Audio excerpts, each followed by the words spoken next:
Sam Darley here, and I'm talking Astros. I'm talking some NBA free agency stuff. Uh, Big news out of Cleveland. The Cleveland Cavaliers GM David Griffiths, aka not LeBron James, decided to part ways. Started the Houston Astros. They were 3-6 on a 9-game homestand. It was a 2-3 to the Angels, 2-3 to the Rangers, 2-3 to the Red Sox. The good news for the Astros is they're close to getting Dallas Keuchel back, Lance McCullers back, Charlie Morton back. No word on. No, I mean they believe it's going to be in August for Colin McHugh, but he may never come back at all. They're playing the Oakland Athletics tonight, a team that they've been in talks with to acquire Sonny Gray.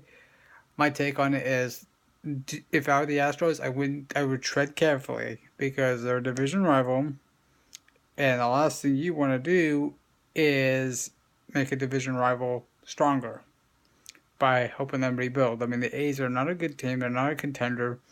Even if they're like only 4.5 games out of the wild card. It's not like they're going to do anything. Even if they made the playoffs, it'd be one and done in the wild card game. So realistically, Sonny Gray's available. Okay, then the Chicago Cubs have been in talks to acquire Chris Archer. But again, what is the asking price? I think the Astros should get in on Archer too. This series against Boston and Cleveland have really exposed the Astros, if you ask me. Simply because I think the Astros just don't have enough pitching to compete against those two teams. I mean, Boston got the timely hits, the games were close, but the Astros, to me, when it came down to shutting down an inning, they just couldn't do it. They just couldn't do it. They couldn't get themselves over the top against Cleveland and Boston. They're 1-5 against the Indians. They are 1-2 so far against the Red Sox. They'll wrap up the season in Fenway Park. So a long way to go. The trade deadline, a lot of things can change between now and the end of the season. Certainly. But I guess we'll see what happens. It's a 4-game series for the Astros against the Athletics. They'll try to put them away in the division. 3 out of 4 will get it done. Sweep will be icing on the cake. The Astros are up 11 games despite that 3-6 homestand. They got to do better though. They got to be a better team. They got to get rolling here before the All-Star break. Because if they don't, you open up the floodgates for Texas and the Angels to climb back in the race. So this is an important series for the Astros. Some NBA news: David Griffiths and the Cleveland Cavaliers parted ways, but realistically, LeBron is the GM. And apparently, rumor has it, he was in the middle of trying to acquire Jimmy Butler. I guess LeBron doesn't want to play with Butler. The Cavaliers have been in talks with Indiana, Chicago, Boston made the huge. I knew Boston was going to trade that pick. I was kind of surprised they didn't get a player for it. Sorry.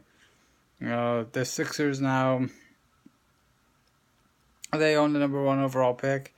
They're expected to take Fultz.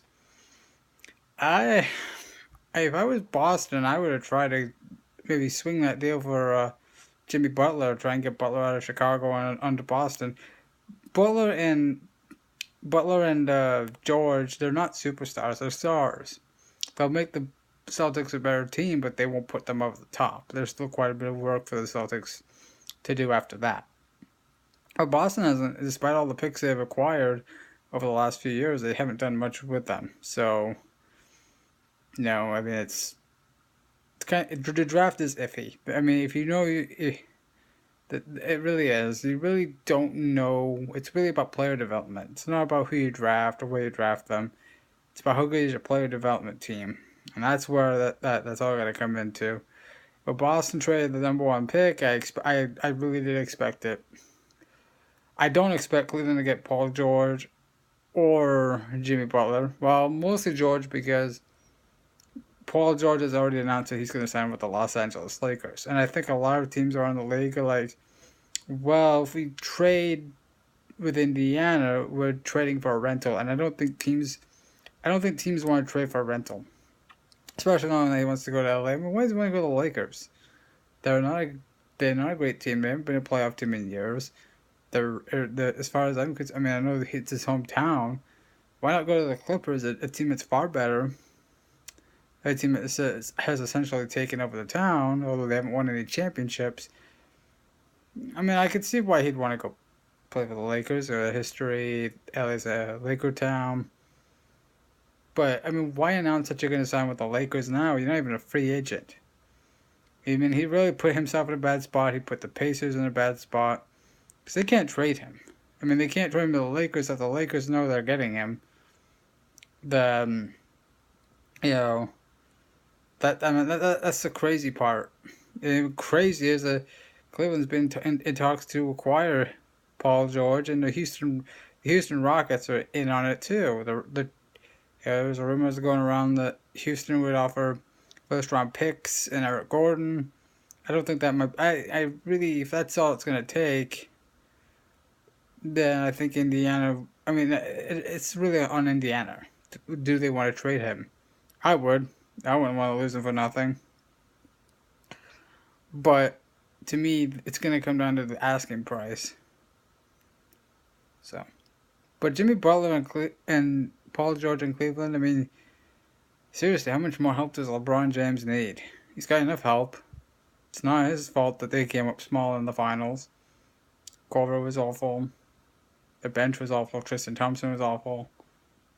I mean, they're not a bad team. They've got enough talent to beat the Golden State Warriors as it is. Speaking of which, they may be losing Andre Iguodala, a key piece of their championship runs. So that's something to keep an eye on. So, and the NBA draft is on Thursday. So, a lot of things are starting to happen. And hopefully, the All-Star break is coming up for Major League Baseball. It's going to be huge. It's going to be in Miami. Home field advantage no longer rides on the All-Star game winner in the World Series. This is a good opportunity for teams like the Astros, the Red Sox, the contenders, the Cubs, the Indians to start separating themselves, start making that little run before the break. And obviously for the Astros, getting healthy is top priority, and putting away a mediocre Oakland Athletics team. That starts this week. This has been Sam Darley. Thank you for watching.